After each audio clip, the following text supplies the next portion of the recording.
Kami dari kelompok 7 akan menjelaskan tentang manajemen sistem informasi dan rantai pasokan. 1.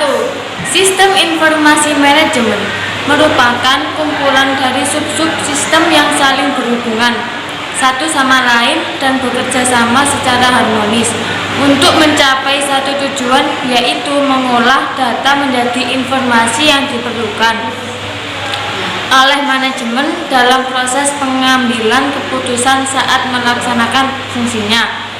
2. Subsistem informasi secara organisasi dibagi menjadi 5. 1. Sistem informasi eksekutif merupakan subsistem informasi di dalam suatu organisasi yang dibuat untuk kepentingan eksekutif. 2. Sistem informasi pemasaran merupakan bagian dari sistem informasi manajemen yang memberikan informasi yang diperlukan dalam memecahkan masalah pemasaran perusahaan. 3. Sistem informasi manufaktur merupakan suatu sistem yang berbasis komputer yang berfungsi untuk menghubungkan data bersama sistem informasi fungsional lainnya guna mendukung manajemen perusahaan untuk memecahkan masalah yang berhubungan dengan manufaktur produk perusahaan. 4. Sistem informasi keuangan merupakan sistem yang dirancang untuk menyediakan informasi yang berhubungan dengan arus uang kepada pemakai perusahaan. 5. Sistem informasi sumber daya manusia merupakan sistem yang memberikan informasi kepada bagian SDM perusahaan.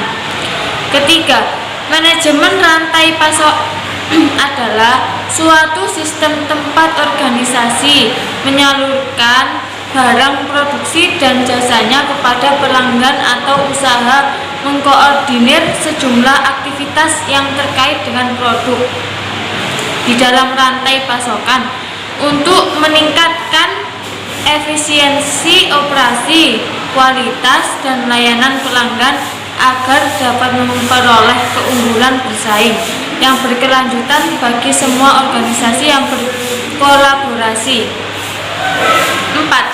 Arti penting MRP. 1. MRP berkaitan dengan siklus lengkap bahan baku dari pemasok ke produksi, ke gudang, ke distribusi sampai ke konsumen. 2. Perusahaan meningkatkan kemampuan bersaing melalui penyesuaian produk, kualitas yang tinggi, pengurangan biaya dan kecepatan mencapai pasar. 3. Banyak peluang tersedia dalam MRP untuk meningkatkan nilai produk dengan biaya rendah. 4. Dengan bantuan pemasok, suatu perusahaan manufaktur dapat mempertahankan karakteristik generik dan produknya selama mungkin. 5. Di sisi distribusi sering digunakan suatu teknik yang disebut dropship. Pemasok akan langsung mengirimkan ke konsumen, pemakai, dan juga kepada penjual agar menghemat waktu dan biaya pengangkutan uang. 5. Pemain utama yang terlibat dalam rantai pasokan. 1. Supplier merupakan sumber penyedia bahan pertama dan tempat di mana mata rantai penyaluran barang akan dimulai. Bahan di sini dalam bentuk bahan baku mentah, suku cadang atau barang dagang. 2. Supplier manufakturer merupakan tempat melakukan pekerjaan membuat, merakit, dan menyelesaikan barang. 3. Supplier manufaktur distributor. Dalam tahap ini, barang jadi yang dihasilkan disalurkan kepada pelanggan di mana biasanya menggunakan jasa distributor yang merupakan pedagang besar dalam jumlah besar. 4. Supplier, manufaktur, distributor, retail, outletis. Dari pedagang besar tadi, barang disalurkan ke toko pengecer. Walaupun ada beberapa pabrik yang langsung menjual hasil produksinya ke pelanggan, namun secara relatif jumlahnya tidak banyak. 5. Supplier, manufaktur, distributor, retail, outlet, customer.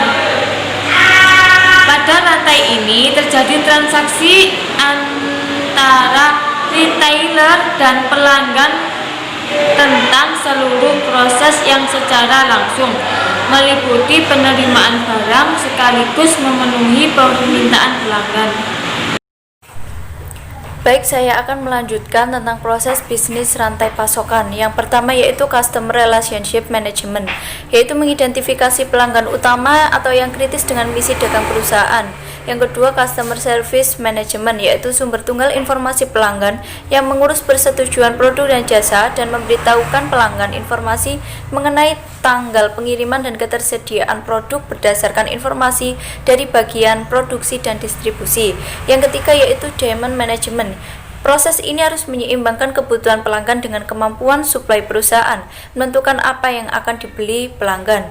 Yang keempat yaitu Customer Demand Fulfillment, yaitu proses penyelesaian pesanan ini secara efektif memerlukan integrasi rencana kerja antara produk, distribusi, dan transportasi. Yang selanjutnya yaitu Manufacturing Flow Management. Dengan manajemen rantai pasokan, produk dihasilkan berdasarkan kebutuhan pelanggan.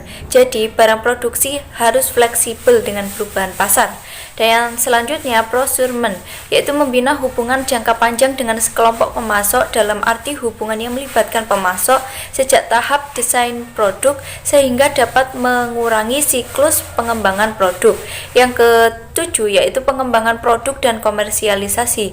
Untuk mengurangi waktu masuknya produk ke pasar, pelanggan dan supplier seharusnya dimasukkan ke dalam proses pengembangan produk.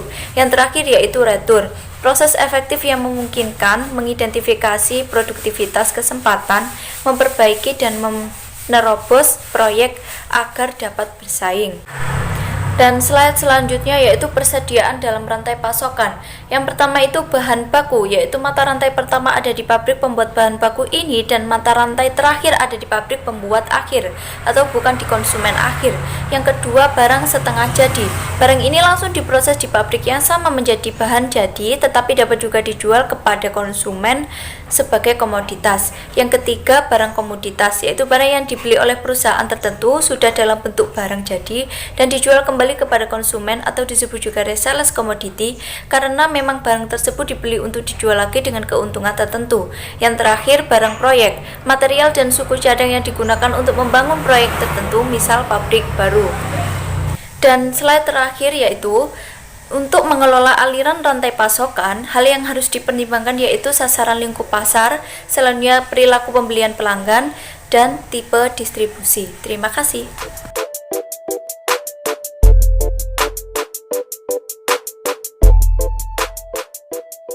I like your Skechers, you like me, my Gucci shoes.